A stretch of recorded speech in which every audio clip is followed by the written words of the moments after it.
ஒன்று கவனிச்சிருக்கீங்களா? நிறைய நாலேஜ் இருக்கிறவங்க பல நேரம் ஃபெயில் ஆகுறாங்க. ஆனால் எதுவுமே தெரியாத மாதிரி ஒரு நாலேஜோ பெரிய அவேர்னஸோ இல்லாத பல பேர் வந்து சக்ஸஸ் அடைஞ்சிடுறாங்க. அதுக்கு என்ன காரணம்? நாலேஜ் மட்டுமே சக்ஸஸை கொடுக்காது, ஆக்ஷன் தான் கொடுக்கும்.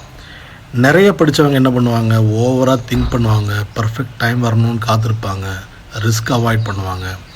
ஆனால் எந்த ஒரு அவேர்னஸோ எந்த ஒரு நாலேஜோ இல்லாத சில பேர் என்ன பண்ணுவாங்க, பண்ணி பார்த்துடலாண்டா என்னதான் ஆகுதுன்னு பார்த்துருவோன்னு குதிச்சுடுவாங்க.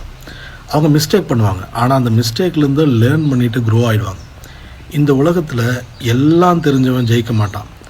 எதுவுமே தெரியாதுட்டாலும் எந்த நாலேஜ் இல்லாதவன் இருந்தாலும் ட்ரை பண்ணுறவன் மட்டும்தான் பல நேரம் ஜெயிப்பான். நாலேஜ் இம்பார்ட்டன்ட் தான், ஆனால் எக்ஸிக்யூஷன் அதை விட ரொம்ப ரொம்ப இம்பார்ட்டண்ட். ஸோ எதை யோசிச்சுட்டு இருந்தாலும் உடனடியாக ட்ரை பண்ணுங்கள். உங்களுக்கு நாலேஜ் இருக்கோ இல்லையோ அதை பற்றியெல்லாம் கவலைப்படாதீங்க, குதிச்சிடுங்க. சக்ஸஸ் கண்டிப்பாக உங்களை தேடி வரும்.